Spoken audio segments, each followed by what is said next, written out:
పశ్చిమాసియా సంక్షోభం కొనసాగితే ప్రభుత్వం పెట్రోల్ డీజిల్ ధరలను పెంచే అవకాశం ఉందని reserve bank governor Sanjay Malhotra తెలిపారు. స్విట్జర్లాండ్లో జరిగిన ఓ సదస్సులో పాల్గొన్న మల్హోత్రా ఈ క్లిష్ట పరిస్థితుల్లో భారత ప్రభుత్వం ఆర్థిక పరంగా ఎంతో వివేకంతో వ్యవహరిస్తోందని తెలిపారు. అలాగే ఆర్థిక ఏకీకరణ మార్గంలో పయనిస్తోందని వివరించారు. పశ్చిమాసియా యుద్ధ ప్రభావం భారత్పై ప్రభావం చూపడం ప్రారంభించాయన్న మల్హోత్రా ఇలాగే కొనసాగితే ప్రభుత్వం ధరల పెరుగుదలలో కొంత భాగాన్ని వినియోగదారులపై మోపనుందని అన్నారు. ఇంధనంతో పాటు ఎరువుల దిగుమతులపై భారత్ అధికంగా ఆధారపడి ఉందని, వాటి ధరలు కూడా పెరగనున్నాయని పేర్కొన్నారు.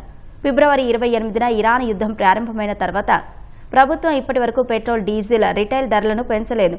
విదేశీ మారక ద్రవ్యాన్ని ఆదా చేయడానికి ప్రధాని నరేంద్ర మోదీ ఇతర పొదుపు చర్యలతో పాటు ఇంధన వినియోగాన్ని, వంట నూనె వాడకాన్ని తగ్గించాలని పిలుపునిచ్చారు.